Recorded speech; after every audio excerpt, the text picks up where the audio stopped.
aucune limite lors d'une projection astrale. On peut se déplacer hors du corps et demeurer dans la pièce ou s'envoler vers la Lune. Dani Morena ne s'est pas rendue jusqu'à la Lune, mais elle est convaincue d'avoir traversé la moitié de l'Australie jusqu'à Whyalla, et ce, sans jamais s'être déplacée physiquement de son salon à Sydney. Elle croit avoir fait une projection astrale, une expérience de désincarnation. Au dire des gens qui ont étudié ce phénomène, cela n'est pas un cas rare. N'importe qui peut le faire. En fait, la majorité d'entre nous avons déjà vécu cette expérience, nous ne l'avons simplement pas reconnue pour ce qu'elle était. L'hypnothérapeute Jo Buchanan dit avoir elle-même voyagé dans des endroits très éloignés sans jamais quitter le confort de son foyer. Je commence par me détendre, je ferme les yeux et j'entre dans une forme de méditation légère, puis je quitte mon corps. Tout ce que l'on voit après cela, c'est une personne assise devant nous, avec les yeux fermés, et qui semble méditer, parce que le corps physique continue de respirer et de prendre soin de lui-même. Jo Buchanan croit que pour parvenir à faire de la projection astrale, nous devons relaxer et nous concentrer. Il faut se concentrer sur un être cher qui vit à distance, parce qu'il existe un lien énergétique très puissant entre des êtres aimés.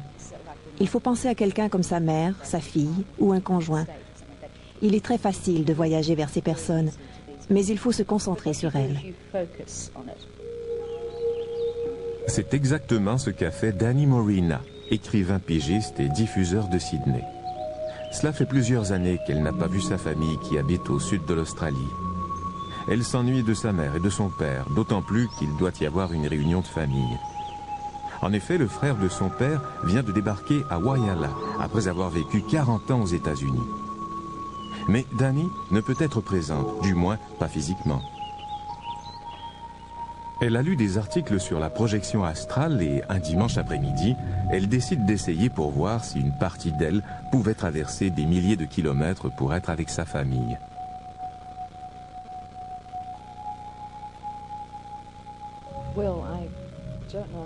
Je ne savais pas comment faire, mais ce jour-là, je me suis simplement assise dans un fauteuil et j'ai fermé les yeux.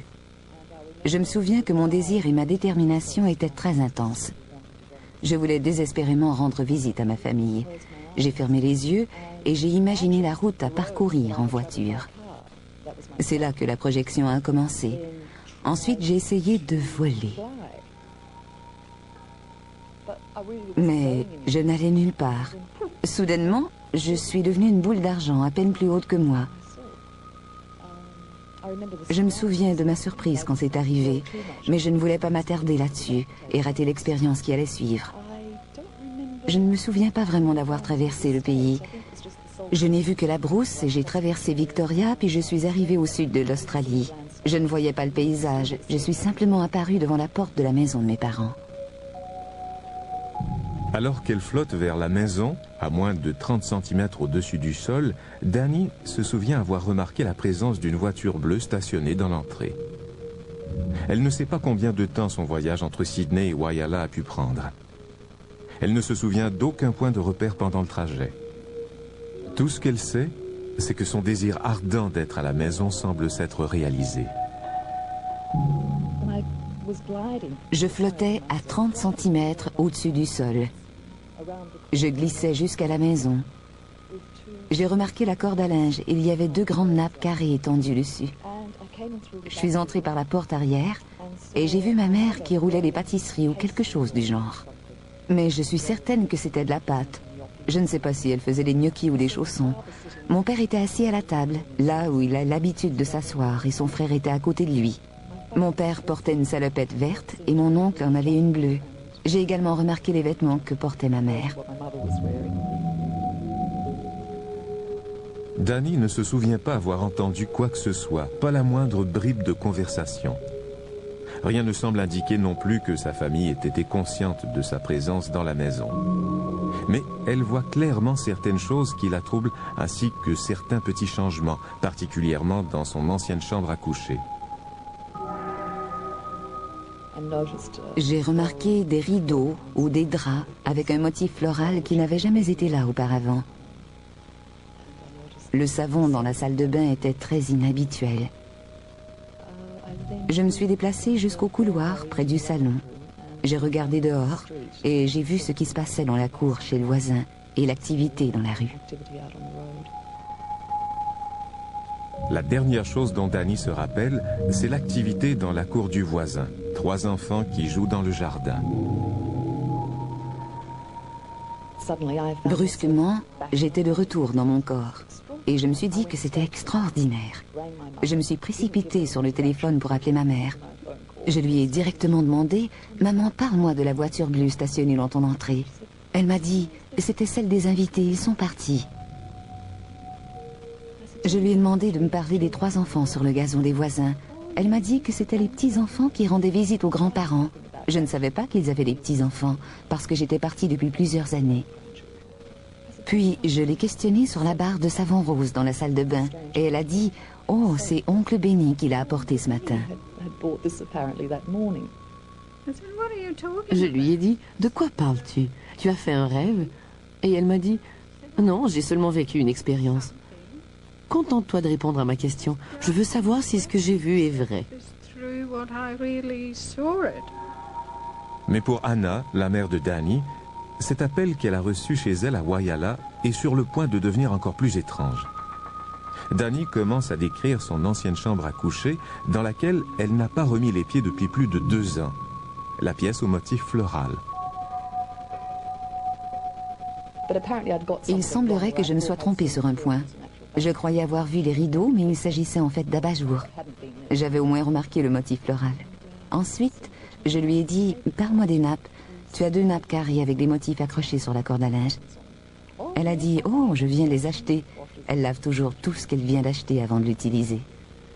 Ensuite, je lui ai dit « Papa est assis là et il porte une salopette verte et Benny a une salopette bleue. » Elle a dit « Non, ton père porte une chemise verte. Ce n'est pas une salopette. » J'ai deviné la couleur, mais je me suis trompée quant aux vêtements.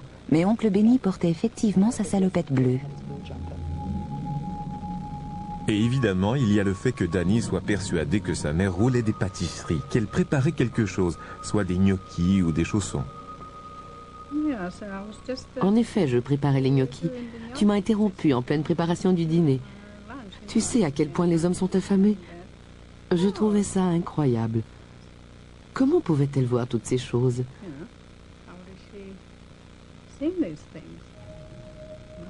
Après m'être rassurée sur sa santé, je lui ai dit « Est-ce que tu vas bien ou tu deviens folle ?» Elle a répondu « Non, non, je vais très bien. »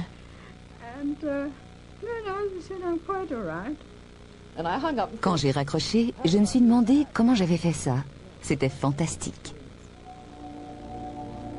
Selon l'hypnothérapeute Joe Buchanan, les expériences comme celles qu'a vécue Danny ne sont pas rares.